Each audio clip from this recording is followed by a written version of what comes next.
গরম হয়ে গেছে, তেল দিয়ে দিচ্ছি। এবার একটু কালো জিরে ফোড়ন দিলাম। আর আজকে কুমড়ো আর আলু দিয়ে ইলিশ মাছটা রান্না করব।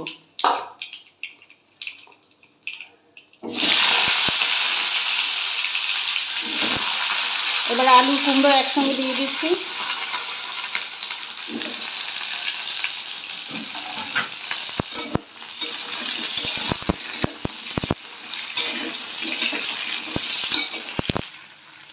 এবার নুনটা দিয়ে দিলাম, টমেটোগুলো দিয়ে দিচ্ছি,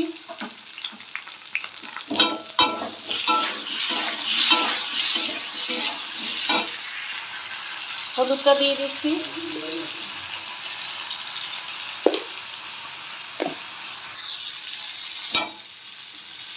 জিরে ধনে লঙ্কা সব একসঙ্গে বেটে দিয়ে দিলাম।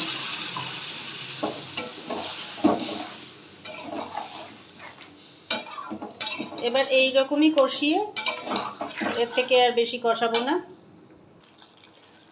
ও মাছগুলো দিয়ে দিয়েছিলাম, তো মাছগুলো শুদ্ধ দেখো, যেহেতু কাঁচা করছি ভাজিনি, সেই জন্য মাছগুলো না একটু আগেই দিয়ে দিয়েছি। এবার হয়ে গেছে, এবার জল দিয়ে দেবো।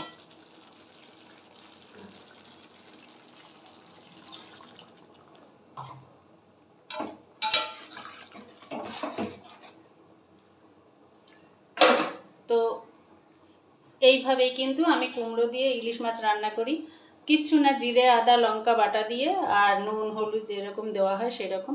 আর একটু সামান্য মিষ্টি দিলে মানে যে কোনো তরকারির একটু স্বাদটা দেখো কতটুকু দিচ্ছি,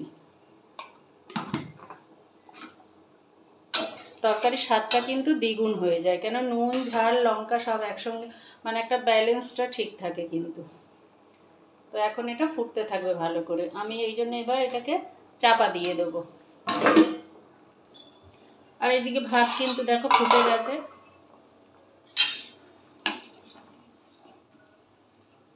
এখনো আর একটু বাকি আছে, এখন আর বাকি কাজগুলো করে নিই। আমি তো সবসময় ইয়ার্কিই মারি। তো কি পাওয়ার লেগেছে চোখে? আমি ধরবো কি করে? ও বেল দেওয়া।